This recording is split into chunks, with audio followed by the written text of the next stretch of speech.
Okay, so on this side, we're talking about short-lived tokens. So DAST API is right, a little bit of a different beast from DAST. So DAST runs through a browser.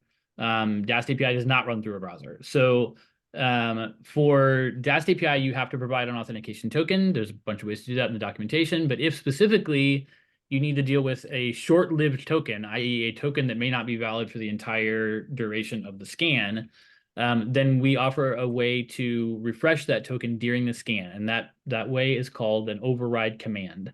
Backing up a second, so the overrides is sort of a general mechanism for altering the requests that DAST API sends. It can add or change headers and cookies and even the body of the request if you wanted to do that. It's mostly used 90+% of the time. It's used for this issue to provide authentication tokens.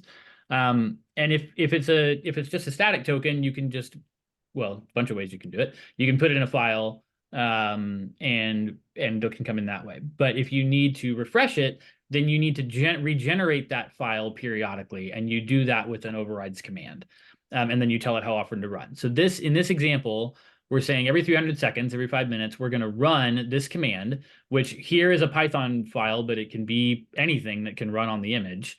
And that command is assumed to generate this file, and then DAST API will read in this file and update the overrides, which can include the authentication token. Jump back to the docs real quick. Oops, and it's actually there already. This is what the contents of that file would look like. It's a JSON file. Again, it can have headers and various other things, but for auth, you would have headers, authorization, and then a bearer token like this. So this is what the command would need to generate. It would need to generate a file that looks like this, that has the token in it.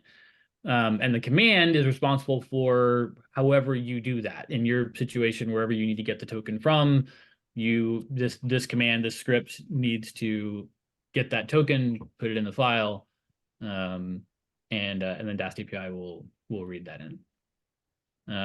In this example, this is a sample we have running where it's a Python script, and basically it's like 100+ lines, but basically the meat of it is right here. It's making a call to a token service that we have configured to run alongside the scan in this pipeline, but yours would probably be somewhere else in your environment.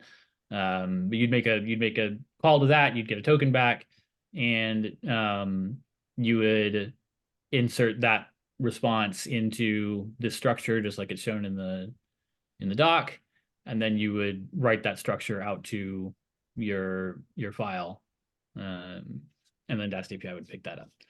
Again, this is in Python. It doesn't have to be in Python. Python happens to be installed on the DAST API image by default, so it's kind of the easiest thing to do. You don't have to install any other frameworks or tech stacks or anything if you can make it a Python script. But it can also just be Bash if that works for you, or you can install something else, however you want to handle it, as long as it can generate that file.